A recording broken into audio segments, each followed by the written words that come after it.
Welcome to the Human Capital Innovations Podcast, your go-to source for personal, professional, and organizational growth and development. We hope you tune in often for all things people management, organizational development and change, organizational leadership, and social impact related. Maximize your personal and organizational potential with Human Capital Innovations Podcast.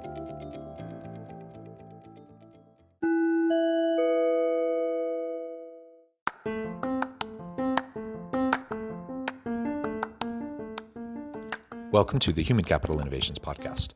In this HCI podcast episode, I talk with Mark Manukis about his book, Unfear: Transform Your Organization to Create Breakthrough Performance and Employee Well-Being.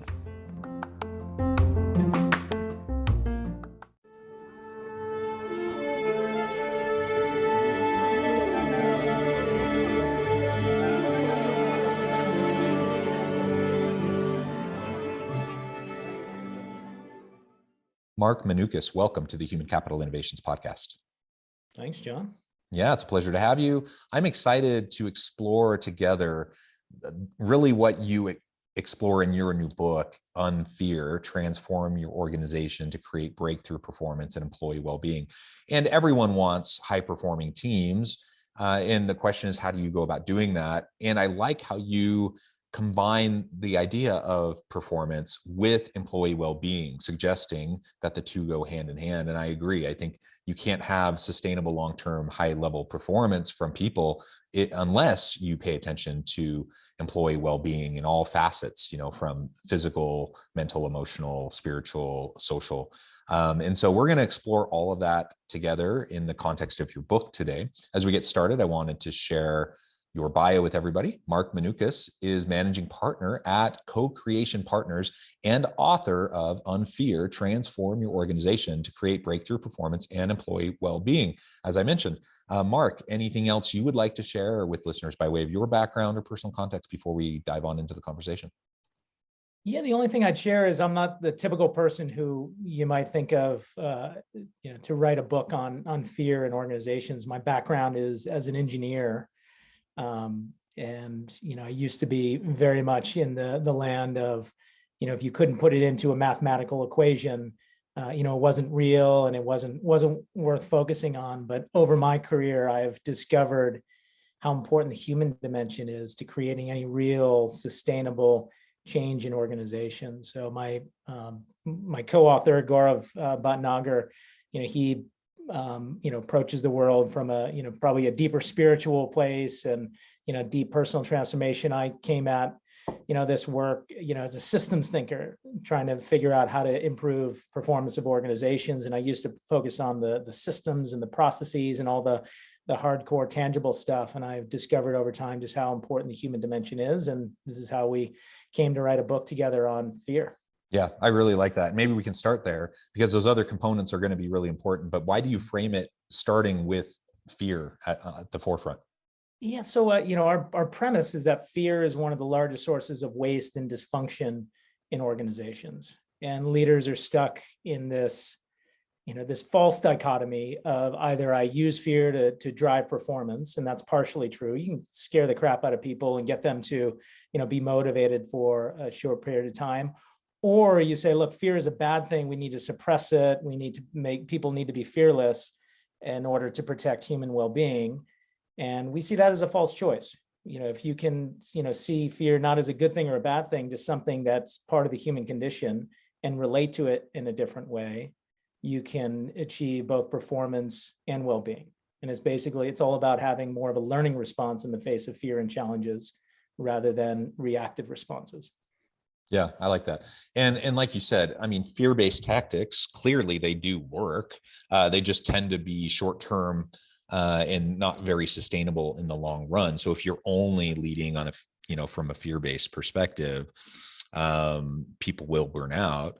And so you have to strike a balance. But you're right, it's not a dichotomy. It's not either there's zero stress, anxiety, fear ever, or you're constant carrots and sticks and scaring everyone to death, to do their job, or they're out on the street.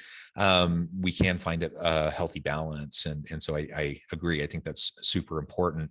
So with that said, take us into how you frame out the book and some of those key elements that you highlight. Yeah, so the book has two main parts, fear and unfear. So on the fear side, we talk about how it's very natural and human for us to experience fear, and all the ways in which fear sort of manifests in our patterns of behavior. So we talk about these patterns of behavior archetypes called the fight club or the nice club. So those are the typical ways we act when we're acting out of fear. And oftentimes people don't realize that they're acting out of fear, but we describe these archetypes so people can understand how waste and dysfunction is created when people are acting out of fear.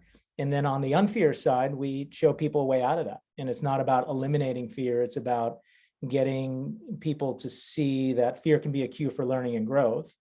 And if you were to adopt certain mindsets and practices, at the individual level, the team level, in the organizational or system level, you can create organizations that are unfear, that make much different choices in the face of those stressors and challenges.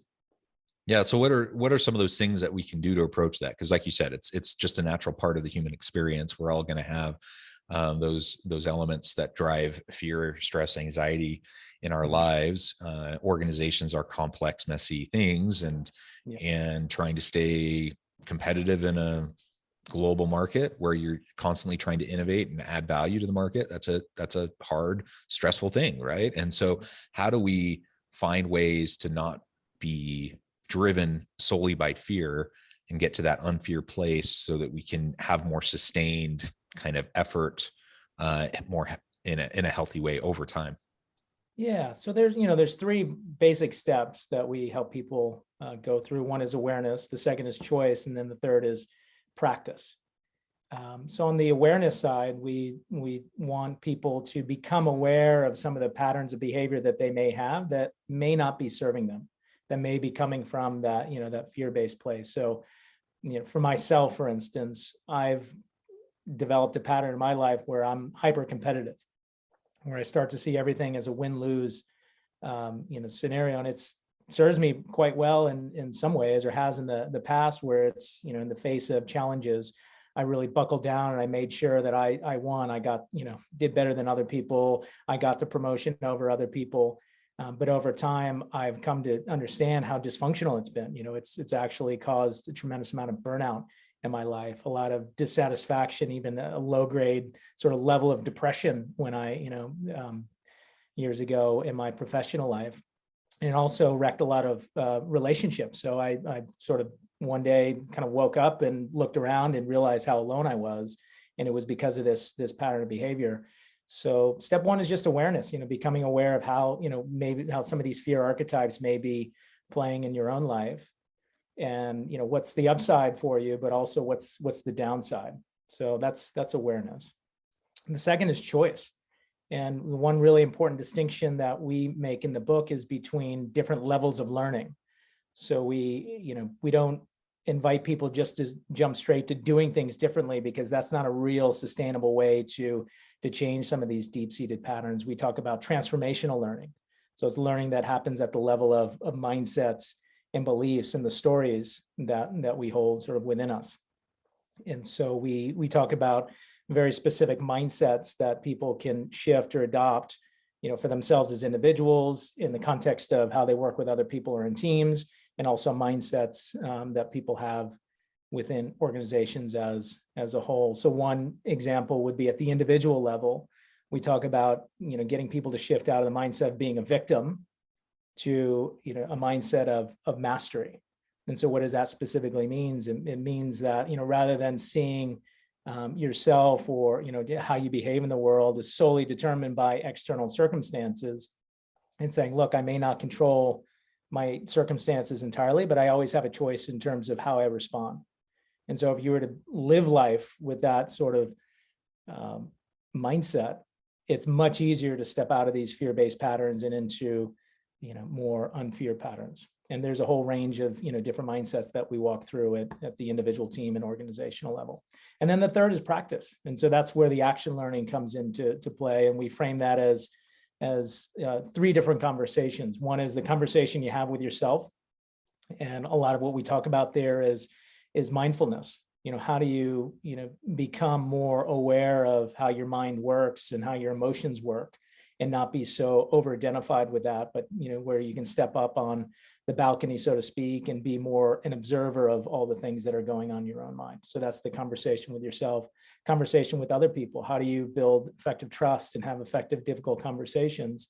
And then the conversations that you create at an organizational level. So that has to do with the stories you tell as a leader, and the learning routines that you create that get people to learn every day or after every project.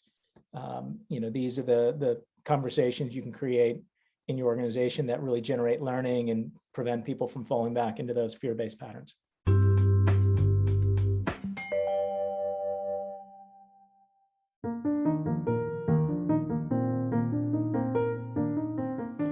Check out our new weekly LinkedIn newsletter, Alchemizing Human Capital, exploring industry trends via original research and interviews with executives and thought leaders from across the globe. We look forward to having you join us.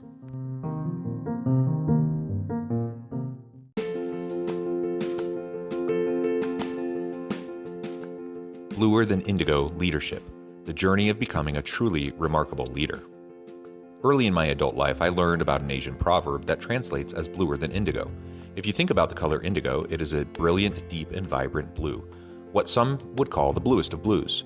To have something that is bluer than indigo is rare and truly remarkable. Contrary to popular myth, there is no one-size-fits-all or cookie-cutter approach to effective leadership. There is no silver bullet, no secret sauce, no go-to model that will solve all of your problems. The truth is, great leaders have all had their unique strengths and flaws, and have all had to discover and then pave their own distinctive path in their life's journey to fulfill their leadership potential. Bluer Than Indigo Leadership will help you discover your own path and explore those ordinary, everyday actions that will help you respond to an uncertain future and produce extraordinary results for your individuals, teams, and organizations.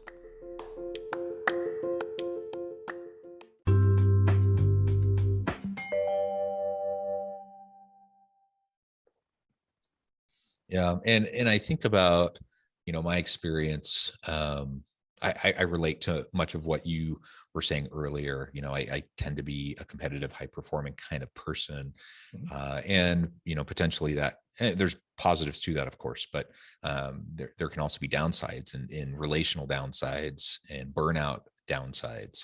And as you were just describing the importance of trust, I don't think that can be overstated.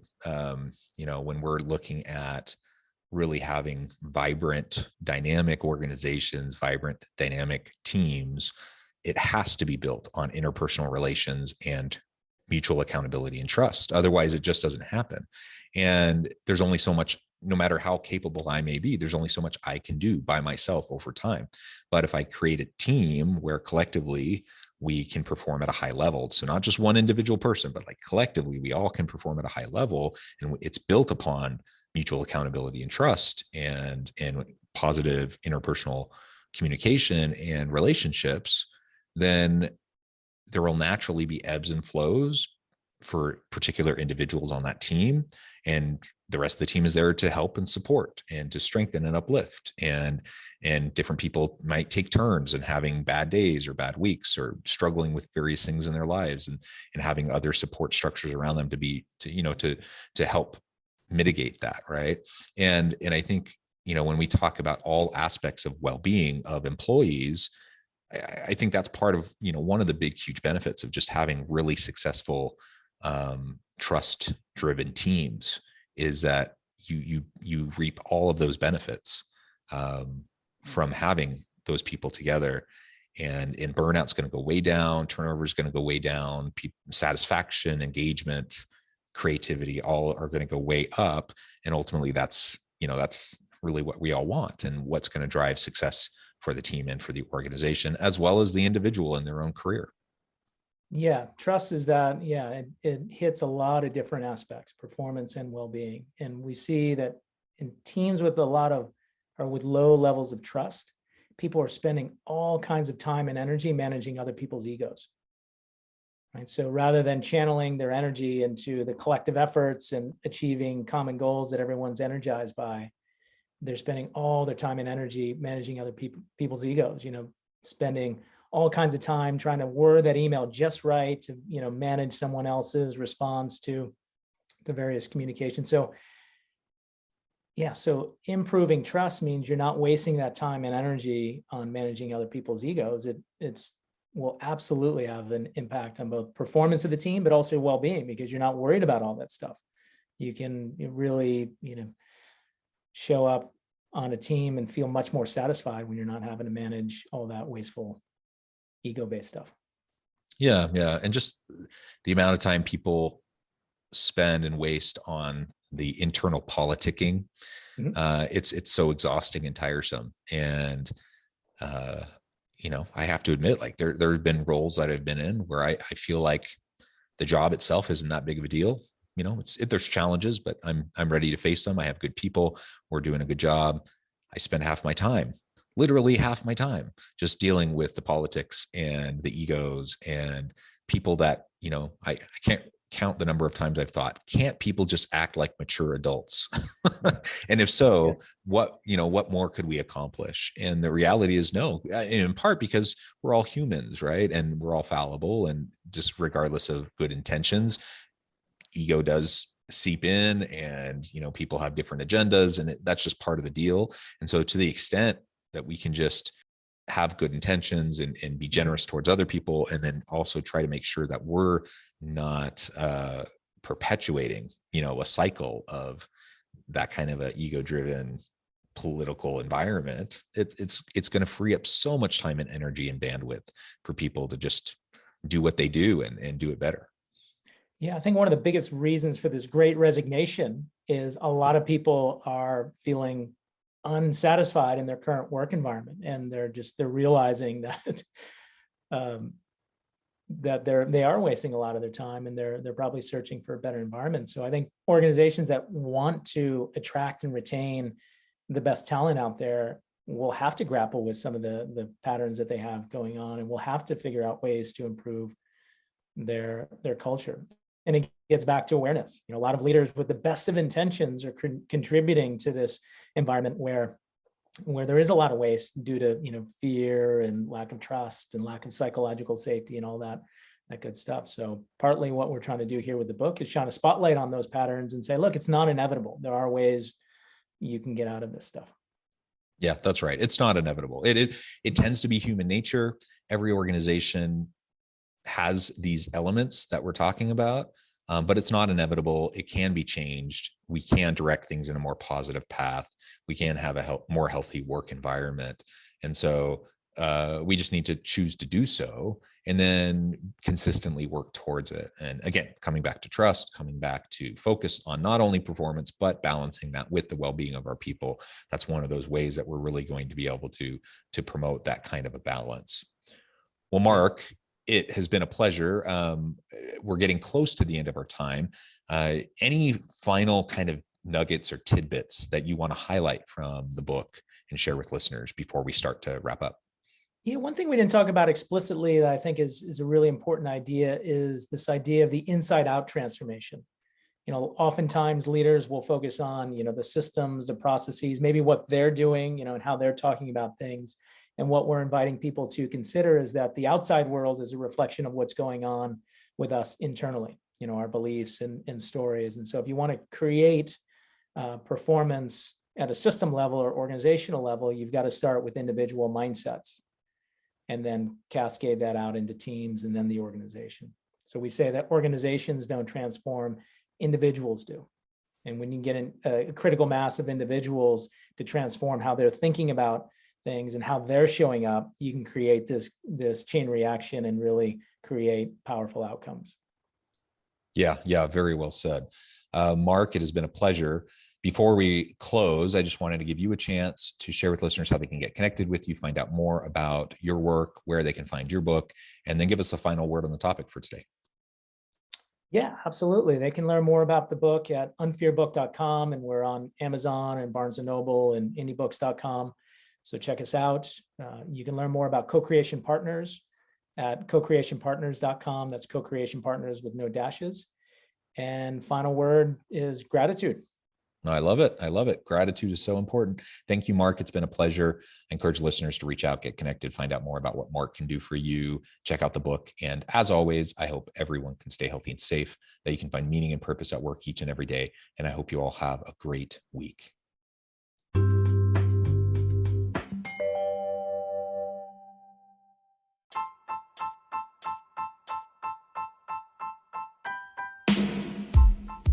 The alchemy of truly remarkable leadership. Ordinary, everyday actions that produce extraordinary results. Consider how the nature of work has shifted over the past 50 years. With increased globalization, rapid technological advancement, and the shift in economic composition, the average job of today looks very different than the average job of 50 years ago. What will the jobs and organizations of tomorrow look like? Moreover, what does this all mean for organizational leaders? What are the core competencies and capabilities of organizations and their leadership that are prepared for continued disruption and geopolitical and socioeconomic shifts? Regardless of what the future holds, increasingly, leaders need to be socially minded, data-driven, decisive, champions of talent, and disruptors of the traditional notions of leadership, teams, organizations, and work. The alchemy of truly remarkable leadership will help you to explore your own leadership competencies and capabilities and consider ways to apply and implement them into your workplace and personal life.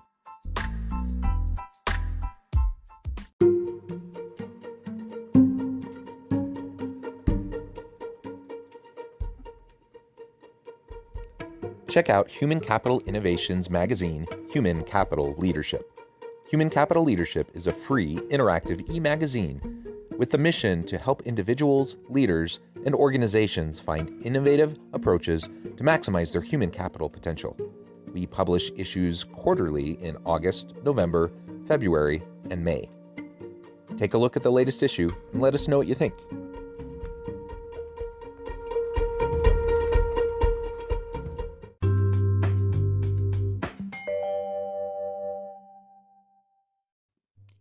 Thanks again for joining us for this episode of the Human Capital Innovations Podcast. I hope you stay healthy and safe and that you have a great week.